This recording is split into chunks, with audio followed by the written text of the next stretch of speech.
Graça e paz no nome de Jesus, meus irmãos. Abra sua Bíblia na primeira carta de Paulo aos Coríntios e vamos à última exposição de 1 Coríntios capítulo 13. Eu lerei os versos de 4 a 8, sendo que o verso 8 somente a parte A. 1 Coríntios capítulo 13, versos 4 a 8a. Diz assim a palavra do Senhor: o amor é paciente e bondoso.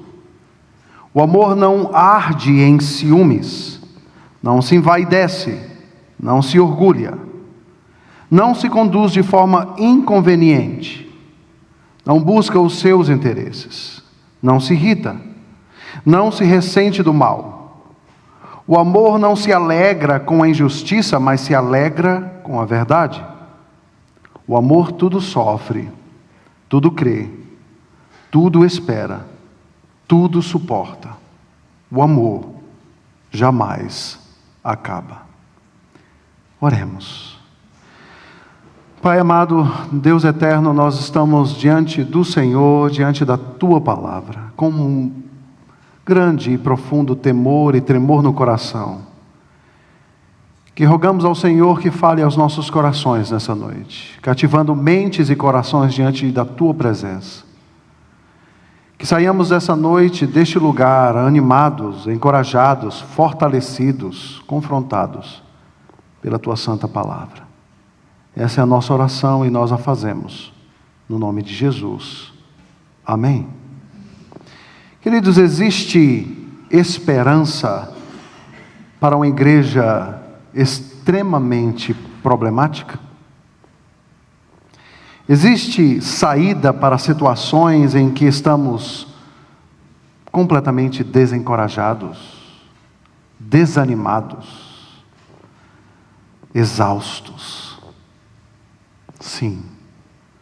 O texto dessa noite nos fala assim: existe um caminho sobremodo excelente, que nos conduz diante das lutas e dificuldades da vida, a responder de forma afirmativa a estas perguntas. Queridos, a igreja de Corinto, por certo, à primeira vista, seria uma igreja que normalmente os especialistas em revitalização de igreja talvez chegassem a uma conclusão: não tem jeito. O melhor é encerrar esse trabalho do que continuá-lo. Uma igreja cheia de divisões, cheia de escândalos, cheia de grupinhos, imoralidade, heresias, bagunça no culto solene e tantas outras coisas. Mas Paulo finaliza essa descrição poética do amor com uma palavra de encorajamento e esperança para aqueles irmãos na igreja de Corinto. No que se diz respeito ao amor, não há casos perdidos.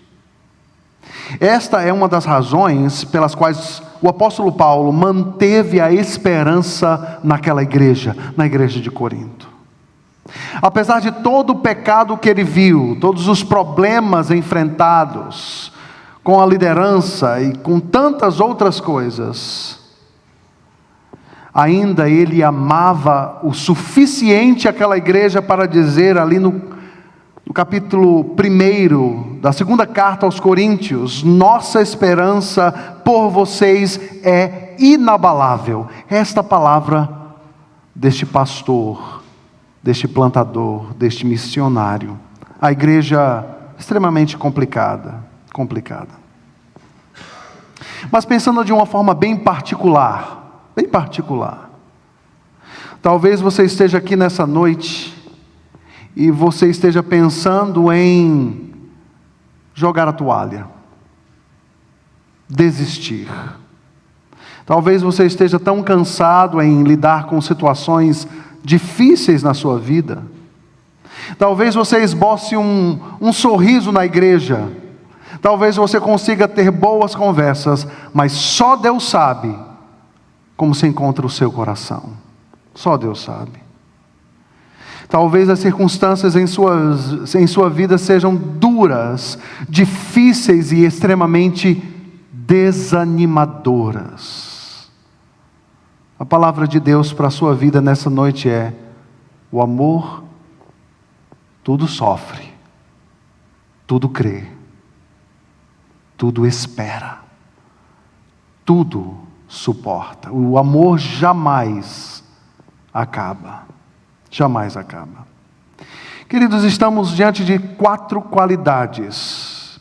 Paulo acabou de descrever 7 qualidades negativas, ou seja, daquilo que não é o amor. Não é o amor. Mas agora, no desfecho dessa descrição poética a respeito do que é o amor, ele nos traz 4 qualidades, ou 4 termos, que revelam muito a respeito do amor a nós.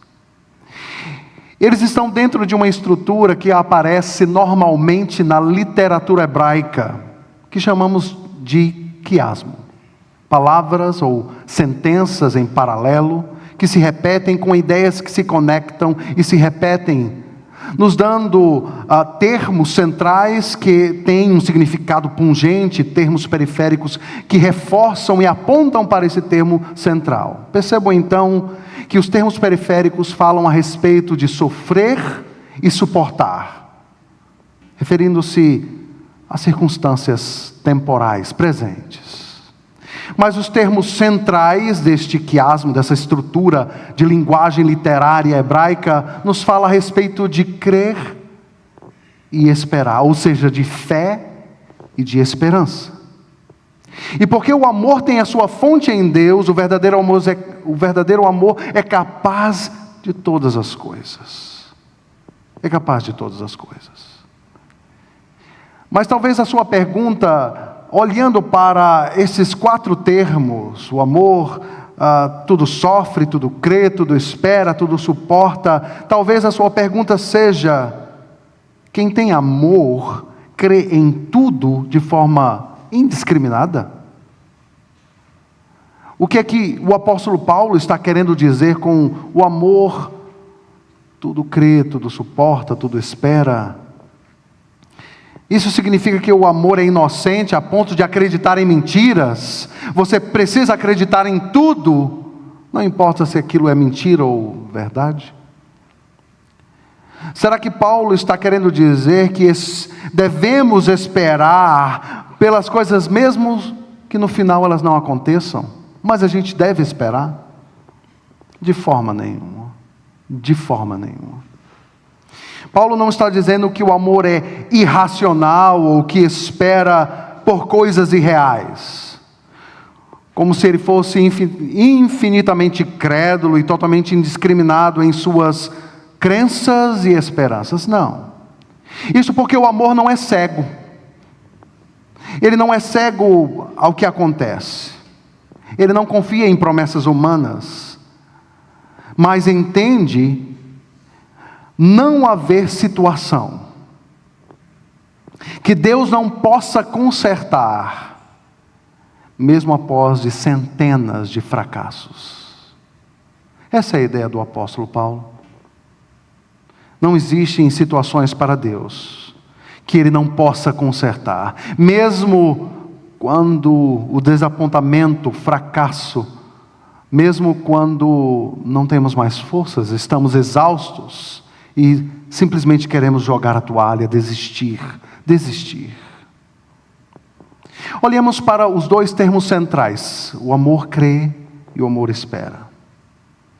O que Paulo está falando aqui então, queridos, é que por causa do poder da graça de Deus, o amor abraça a esperança em todas as situações. Ele sim abraça com esperança todas as situações, mesmo as mais difíceis, mesmo aquelas que aos seus olhos sejam impossíveis. Não tem jeito. Um estudioso de 1 Coríntios, escrevendo a respeito justamente deste trecho, um irmão chamado Gordon Fee, escreveu: Paulo não quis dizer que amor sempre crê no melhor de tudo e todos, mas que o amor nunca deixa de ter fé. fé. Ele nunca perde a esperança. Essa é a ideia. Quando nós lemos o amor tudo crê, o amor tudo espera.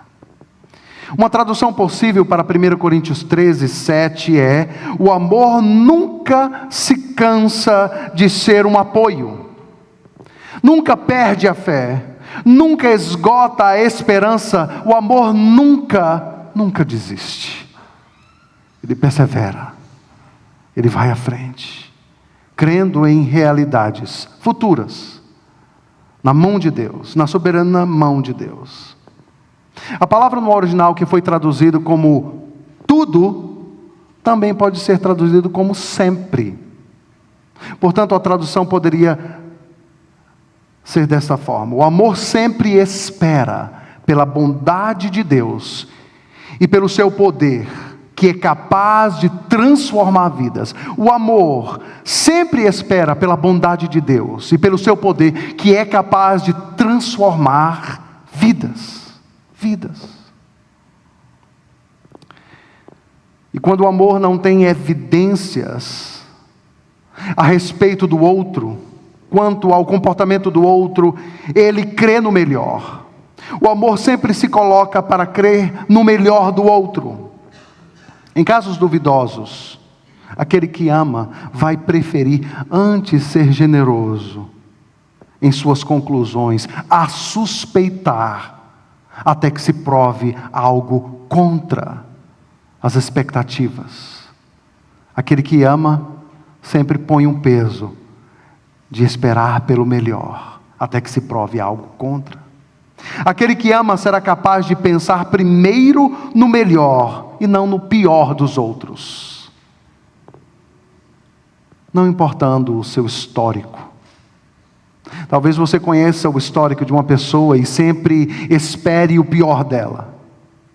Talvez tenhamos a facilidade e a inclinação de rotular pessoas. Não, esse aí, não. Esse aí, eu sempre espero o pior. Aquele que ama, sempre espera o melhor. Esperando por evidências que falem o contrário. Mas sempre colocamos o peso, a busca daquilo que é melhor, O amor dá o benefício da dúvida. Quando um voluntariamente pensa o melhor dos outros, as pessoas são livres para serem honestas e serem vulneráveis. Em resumo, queridos, quem ama vê as pessoas, não pelo seu estado atual, não por aquilo que lhe traz uma impressão ruim, mas pelo seu potencial em Cristo, mas pelo seu potencial de mudança, porque Cristo é poderoso para transformar vidas. Cristãos que amam, buscam crescimento e maturidade na igreja, sabendo que Deus está operando na vida de pessoas. Pessoas podem mudar. Nós precisamos crer e esperar pela obra de Deus. Crer e esperar por circunstâncias, pela mão de Deus, pela direção de Deus, pelo agir de Deus, pela obra de Deus na vida de outros. É interessante que a Escritura nos dá tantas ilustrações perfeitas a respeito do tema do amor que tudo crê e espera. Lembram-se daquela passagem que se encontra no Evangelho de Lucas, no capítulo 15, versos de 11 a 32, a saber, a parábola do filho pródigo, ou do filho perdido. Um homem tinha 2 filhos.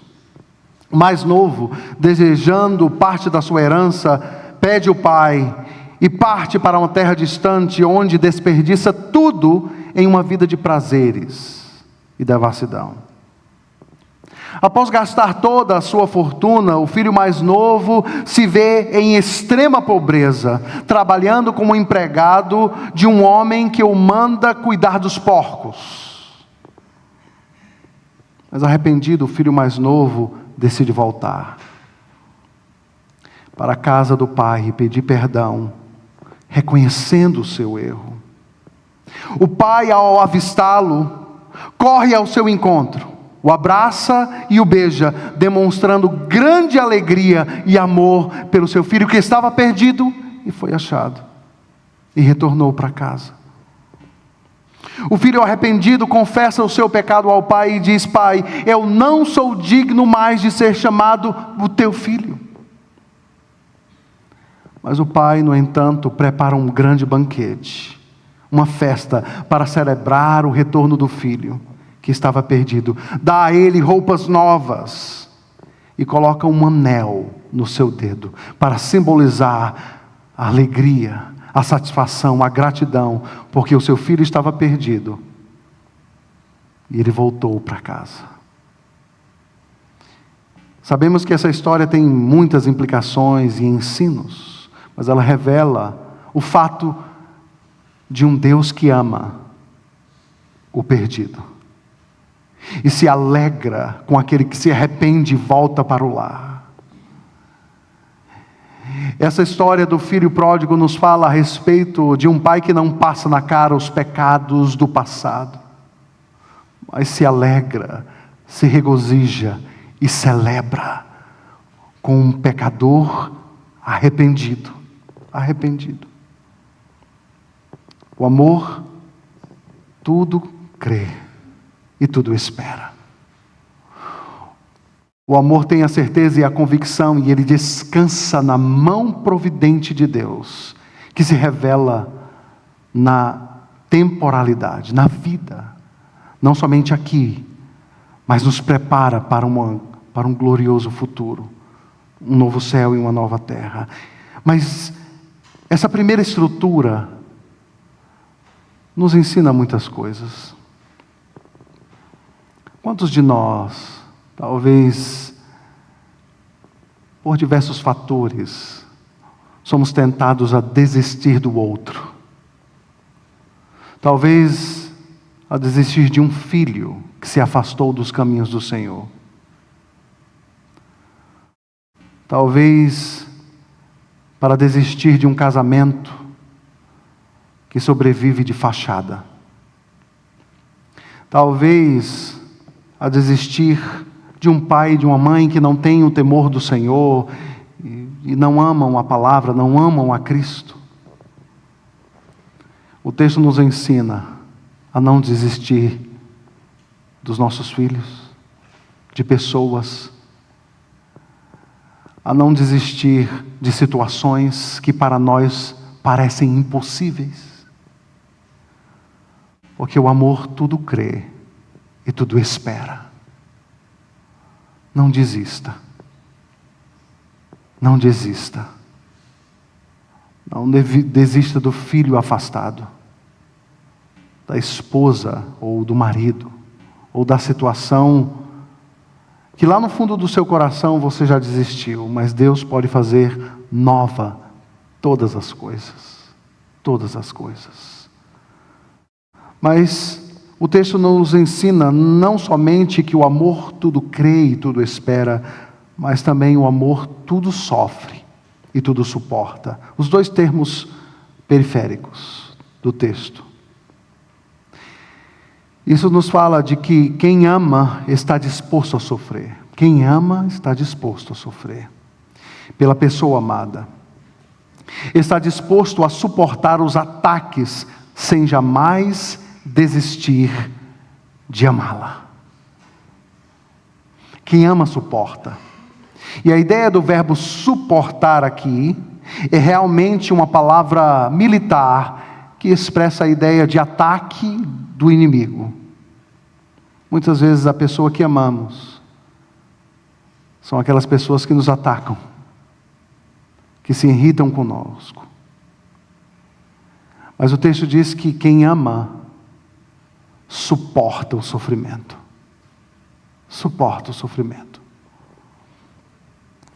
Essa palavra é usada no Novo Testamento para expressar a ideia de suportar sofrimento, perseguição,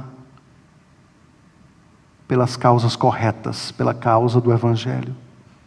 E posicionar-se de forma paciente diante das adversidades que nos fazem sofrer. nos fazem sofrer. Diante de situações onde somos vilipendiados por pessoas que dizem nos amar, talvez um filho rebelde, e somos tentados a levar a coisa para o pessoal, e a contra-atacar, e a tentar mudar o outro com as nossas próprias mãos, com as nossas próprias forças, quando nunca, jamais conseguiremos mudar o coração do outro. Jamais. Mas como o amor suporta qualquer circunstância adversa, senão pela prática do perdão, que é uma expressão concreta do amor, da presença de Cristo, da presença do Espírito no coração. Não é assim que Pedro, aproximando-se de Jesus, lá em Mateus, no capítulo 18, verso 21, disse: Senhor, até quantas vezes meu irmão pecará contra mim, que eu lhe perdoe? Até 7 vezes? Jesus respondeu: não digo a você que perdoe até 7 vezes, mas até 70 vezes 7. Para ensinar a Pedro de que o exercício do perdão não tem limites, porque o amor não tem limites. O amor também, queridos, no trato com o outro, cuida, preserva, de forma amorosa. Por isso o amor odeia o escândalo, porque o escândalo fere pessoas, e o amor odeia tudo aquilo que fere pessoas desnecessariamente. Desnecessariamente. O amor mantém as coisas quietas, de modo que elas possam ser curadas nos bastidores. Sabe aquela pessoa que está lutando com uma área da vida? Sabe aquela pessoa que chegou para você e compartilhou o seu coração, as suas lutas? Quem ama se compromete a cuidar dela. E a cuidar dela nos bastidores. O amor repele a possibilidade da maledicência da fofoca. Ele se expõe ao sofrimento de amar alguém, lutando para não expor o pecado ou o sofrimento do outro, até quando é possível. Expor pecados é sempre o último recurso do amor. Mesmo assim ele o faz, pela mesma razão que cobre. O amor cobre multidão de pecados, e o faz pelo bem das pessoas. Um outro estudioso de 1 Coríntios, chamado Lewis Smedes, escreve a respeito especificamente desse trato do amor, no cuidado pelo outro, quando estamos tratando algo que se refere a tanto sofrimento quanto pecado. Ele diz: caso a exposição pública de pessoas culpadas reduza as chances de cura, o amor as cobrirá. Mas, quando o segredo ameaça a justiça, aquilo que é correto e justo, o amor retira a cobertura e expõe. Com a mesma motivação, cuidar de uma pessoa. Por exemplo, o amor de Paulo, queridos, aquilo que lemos ao longo da nossa liturgia, pelo Senhor, o levou a passar por sofrimentos em função da causa do Evangelho, para que homens, para que pessoas fossem alcançadas. E Ele o fez por amor a Cristo, por amor a esta mensagem. Em sua segunda carta a Timóteo, no capítulo 2, verso 10, nós lemos: por essa razão, tudo suporto por causa dos eleitos, para que também eles também obtenham a salvação que está em Cristo Jesus, com glória eterna. Tudo suporto por causa dos eleitos de Deus.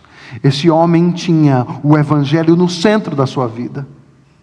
Ele não se importava com o infortúnio, com o sofrimento. E ele o fazia por amor ao seu Senhor, por amor a esta mensagem. Porque o amor tudo sofre e tudo suporta. Queridos, nós temos na história das missões um exemplo que impacta a vida de missionários no mundo inteiro, desde então. E esta é a história de Jim Elliot, que é uma poderosa mensagem sobre o amor sacrificial de Deus e o poder transformador do Evangelho. Jim Elliot foi um missionário americano que trabalhou no Equador, na década de 50. Ele e mais 4 missionários foram mortos por índios da tribo Auca, que eles estavam querendo alcançar. Em 8 de janeiro de 1956, alguns contatos iniciais desses 5 missionários foram feitos com esses índios Auca. Mas quando eles chegaram na região, eles foram atacados e mortos por lanças.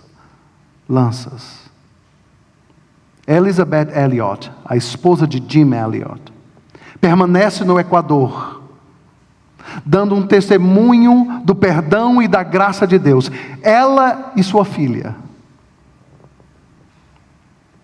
A história de Jim e Elizabeth Elliot inspirou e tem inspirado muitos missionários ao redor do mundo. Alguns domingos atrás, queridos, nós tivemos aqui a visita de 2 missionários. E um deles, Jim Fleming, ele é sobrinho de Pete Fleming, que é um dos missionários que foi morto no Equador em 1956. E o pastor Gavin, eu tive a oportunidade de conversar com eles à porta da igreja. Eles compartilharam que, recentemente, o pai de Jim Elliot, na realidade, o irmão dele, teve a oportunidade de voltar ao Equador. E lá no Equador, Ken Fleming encontrou-se com um índio Auca que assassinou seu irmão. E ali eles tiveram a oportunidade de pedir perdão e estender perdão um ao outro.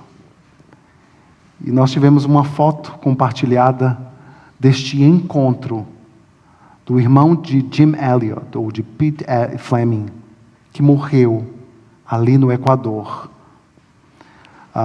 Do irmão dele com aquele índio que matou o missionário.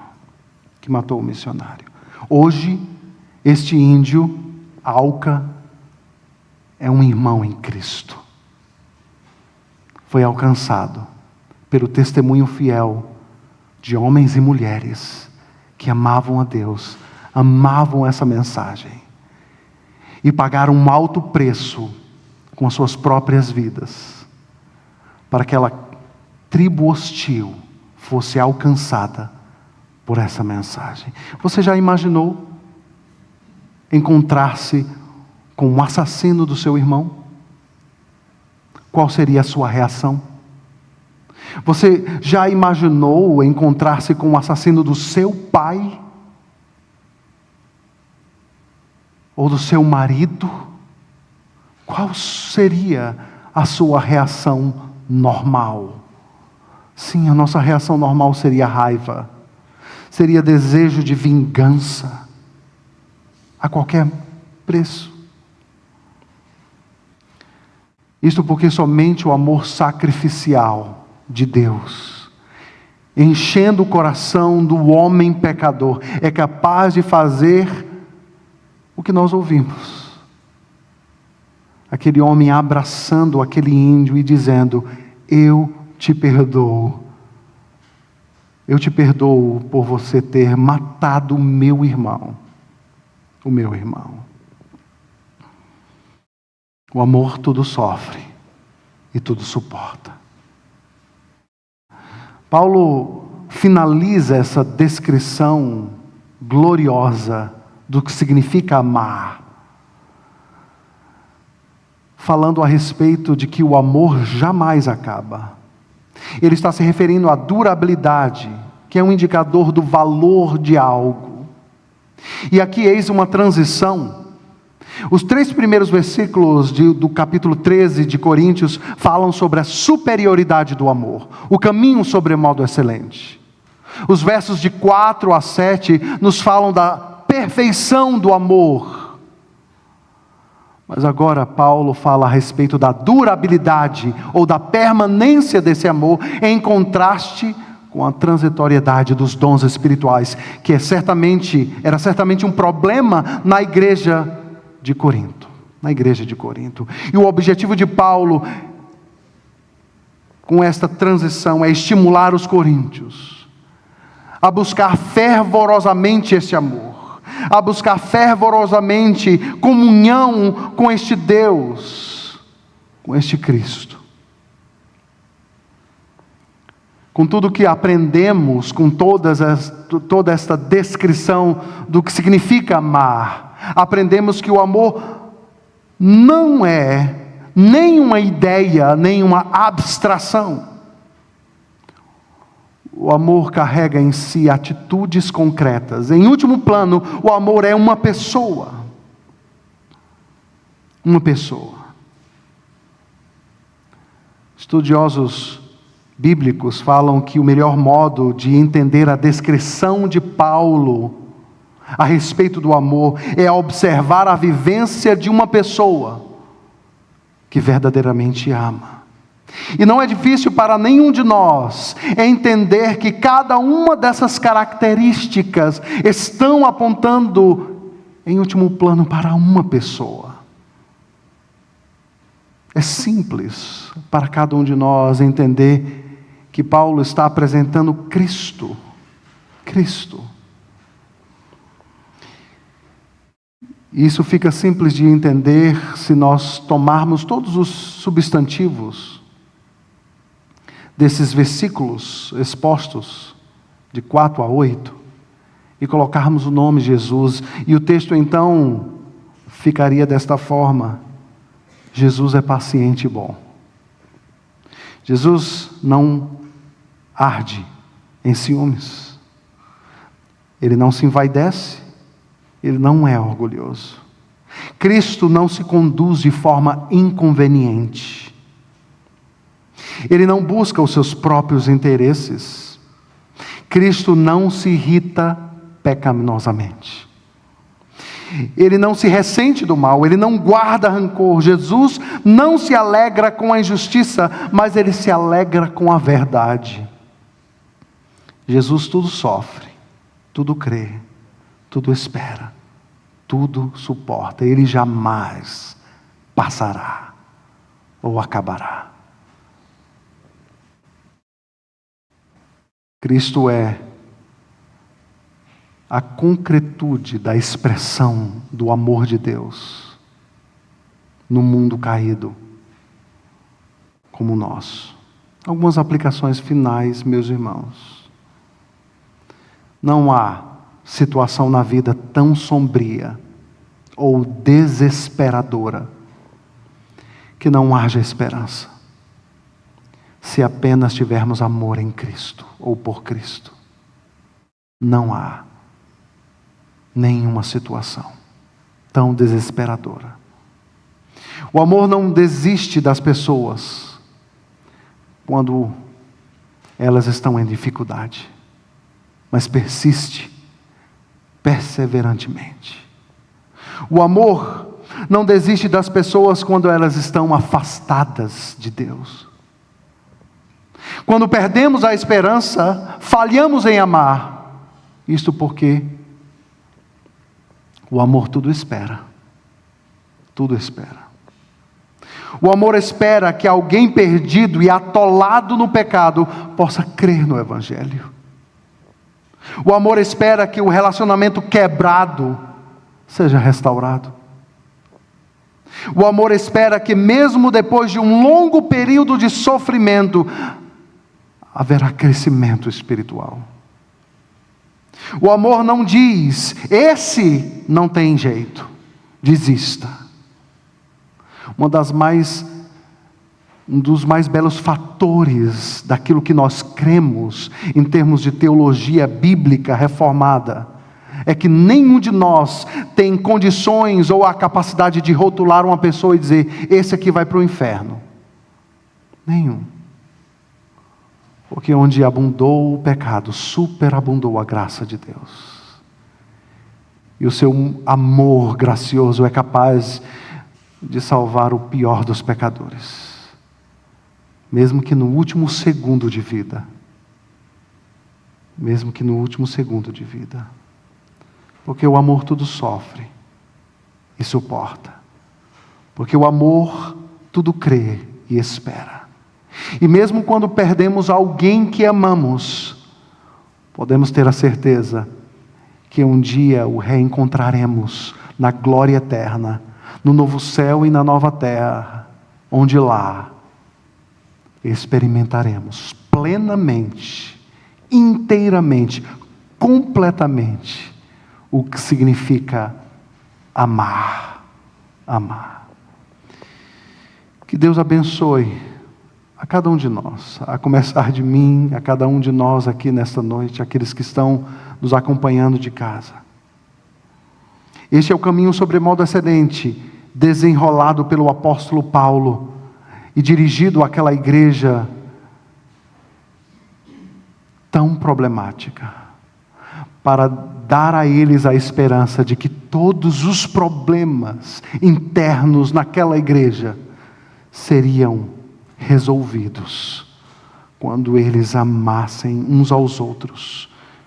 Quanto mais de Cristo, quanto mais de Deus, mais nós aprenderemos ou experimentaremos o que significa amar, o caminho sobremodo excelente.